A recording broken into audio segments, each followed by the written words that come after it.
The closing queen. Sells. Got it. Okay. So, I mean, I like your idea, and again, I did do something very similar to that with my St. Louis property, and it's been great. I just feel like we just don't have very much room to move on this one. Whereas on the St. Louis property, I had $30,000 of equity, To play with. and so it gave me some buffer there. Got it. Understood.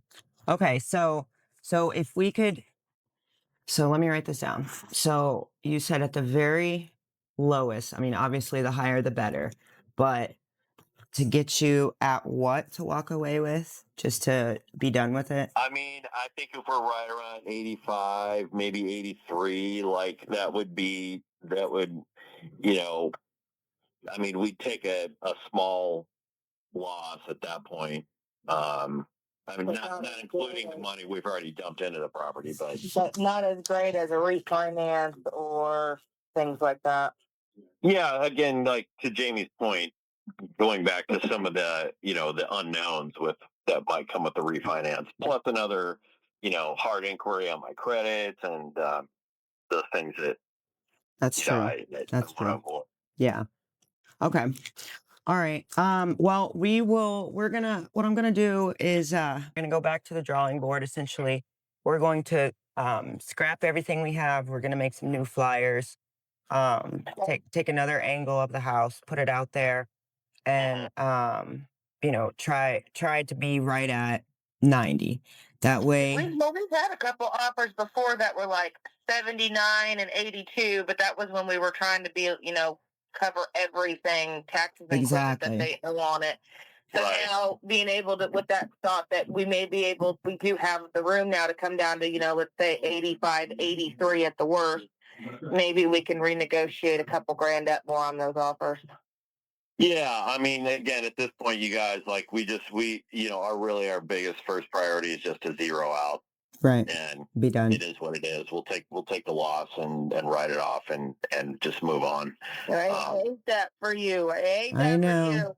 Yeah, I hate it too. I don't understand why this property is so damn difficult. I mean, we have heard every single reason you can think of.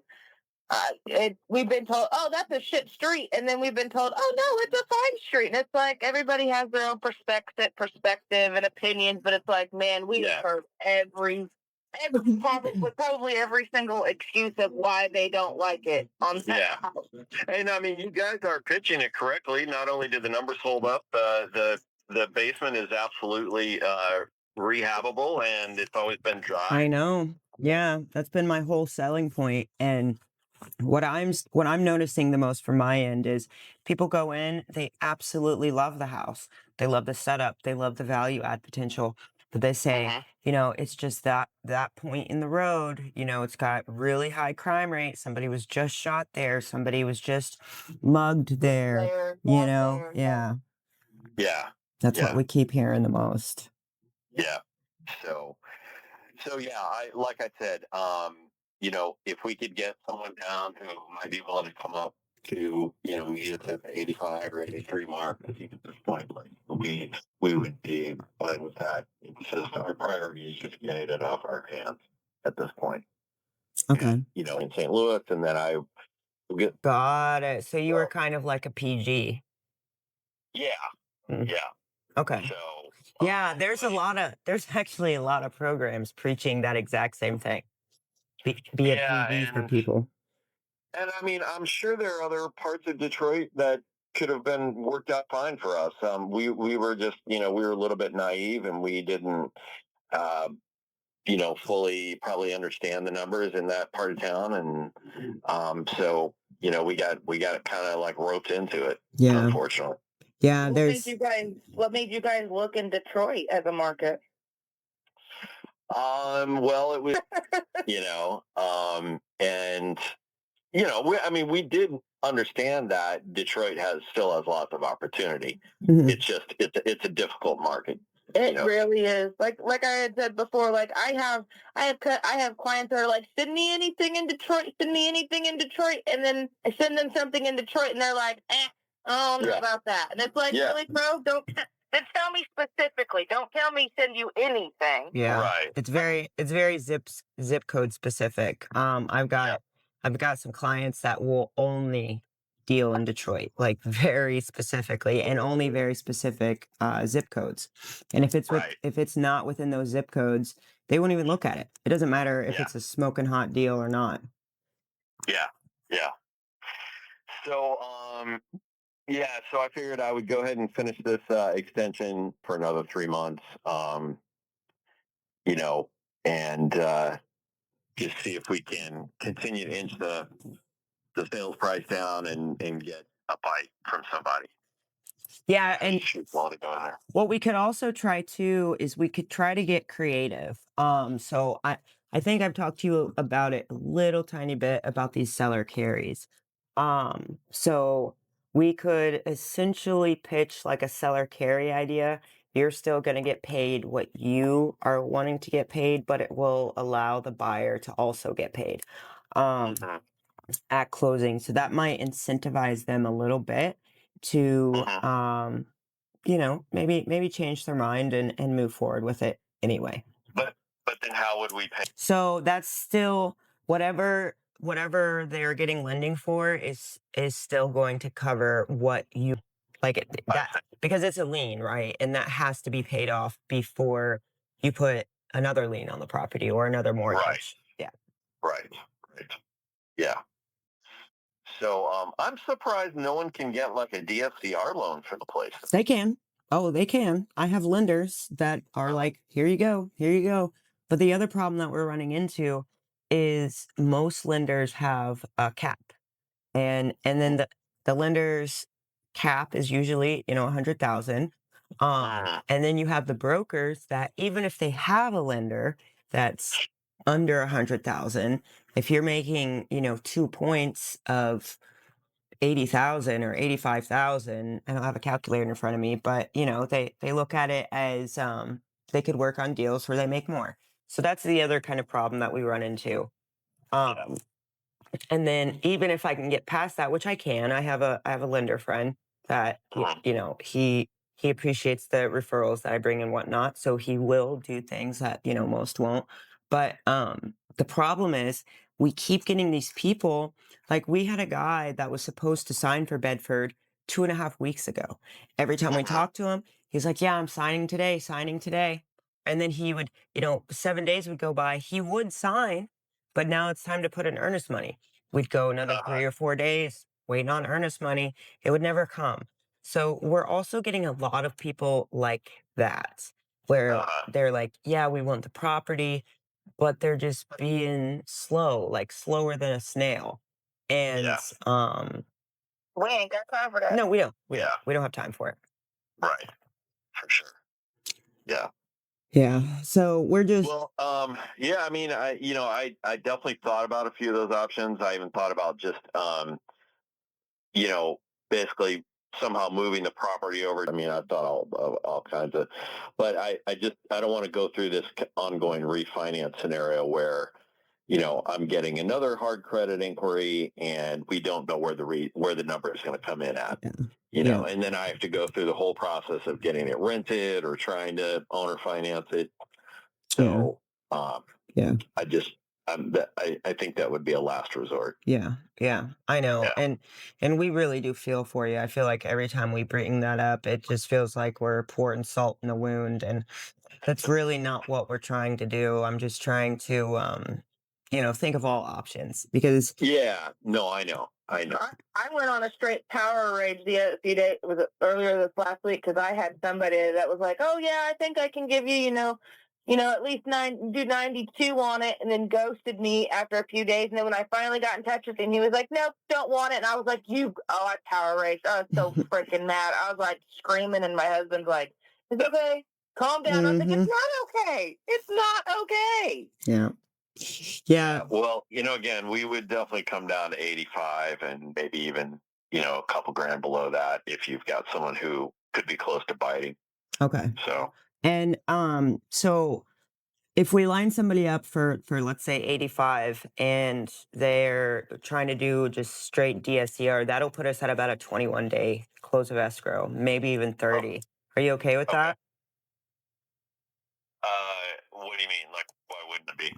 Well, I don't know how long you said the extension that you paid for was. Oh, it's 3 months. It's either 3 months or 6 months. So Oh, yeah, okay, if I okay. pay for it, then it would start the 3 month period right at October 1st. Oh, okay. All right. So then we'd be more Yeah, than fine. Yeah. Okay. Yeah, so we'd be fine. We'd be fine. Okay. We're going to go back. We're going to redo all of the flyers. We're going to pitch it a totally different way. We're going to put it out there at a lower price and just do first come, first serve. And I'm going to go back to a couple other people that already made an offer and just try to get them up just a little bit. Okay. Yep. So yeah, again, I mean, like we've talked before, the numbers definitely hold up there. We had no problem renting it at 1,300. I mean, that it didn't take very long at all to find the tenant. And even still, 1,300 was below market rent out there anyway right now. Yeah, I mean, if you went Section A, you're probably higher. If you rehabbed it, clearly you'd be higher. yeah, Oh, yeah. I know. That's my whole pitch to people. It's the property itself is not difficult. It's just like you guys said, it's the listing and partly the neighborhood. Yeah. But the property itself is perfectly rentable at those numbers. No, 100%, 100%. And if someone wanted to throw, 15,000 into it, maybe a little bit more, depending on their construction crew, you could very easily. I mean, you could do house hacking.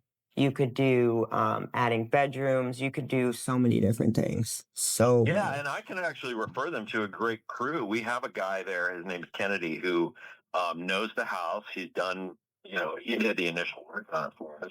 He's very reliable, very honest. So if someone needs a quick crew, he's great and he's very absolutely reasonable. Okay. So yeah, I did not know that. Let me write that down. yeah. Yeah, really good guy. I think he's got some of his own properties there in Detroit, but he's also he's not afraid to go over in that area with his crew either. Have you asked him? Have you asked him if he wants to buy it? We asked him about it, and he said he wasn't buying at that time. But he had some other guy who he said could maybe move it for us, but of course I couldn't act on that because I was already working with you guys. Got it. Okay. Okay. And that's a maybe. That wasn't like, oh, this guy can definitely do it for you. Got it. So. Yeah. We're getting a lot of call so and so. They'll definitely bring a buyer for it, and then they don't do anything. Yeah. So. All right. Well, we'll put our boots on here, and we're just gonna spin it a slightly different way. I pulled it off too, so when we put it back up there, it'll look, a little bit different. Hopefully, catch some more people's attention.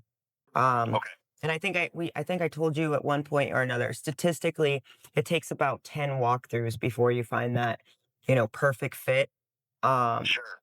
And where are we at, Amanda? Like 9, 8 for walkthroughs?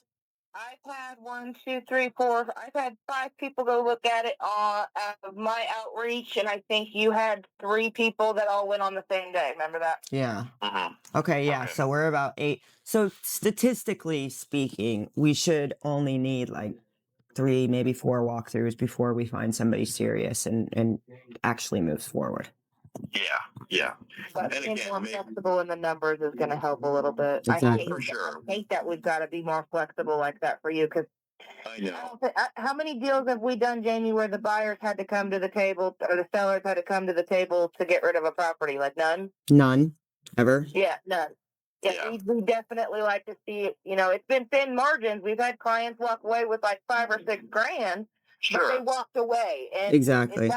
That's the heartbreaking part for me is I don't like that. If you're gonna sell your property, I want to see the seller walk away with something in their pocket, not have to come to the table with $1,000, $2,000, $3,000 just to be done with the property. We don't like that. We do not like that. No. Yeah, I mean, I appreciate that, Amanda. It's but I mean, sometimes the market and the numbers don't lie. So I mean, we just understand like, hey, it is what it is, and ideally we get out, we pay, and whatever, remainder of taxes need to be paid, and we just walk away. Yep. And if that number is zero, then it is what it is. Yeah. So Yeah, but it definitely goes down in the books as a learning curve. yeah, for sure. So okay, guys. Well, do you have any other questions Nope. for me? I'm good. Okay. Are you on a selling frenzy right now? Are you just trying to sell off some properties? Not really. I mean, just this one. The guy said that he was ready to pay off his full contract for deed, so that's cool. That's a plus. Good for me. And then I just gotta, as soon as this house is ready, I wanna move that one. Try to get that one sold. That'll be great. Yeah. And then, well, I've told Amanda before, is like as soon as I kind of free up a little bit of capital, I'd like to work with you guys on some of your stuff, your other stuff. So I keep an eye on what you got, coming in. Yeah, and if you ever find any properties or have any friends that are wanting to sell anything, we pay referrals on that too. Okay. So keep that in mind. All right. Cool. So. All right. Awesome. Okay, y'all. Appreciate the reboots on the property, and hopefully we'll get someone real soon here. We will. Yep. Okay, sounds good. You bet. Bye-bye.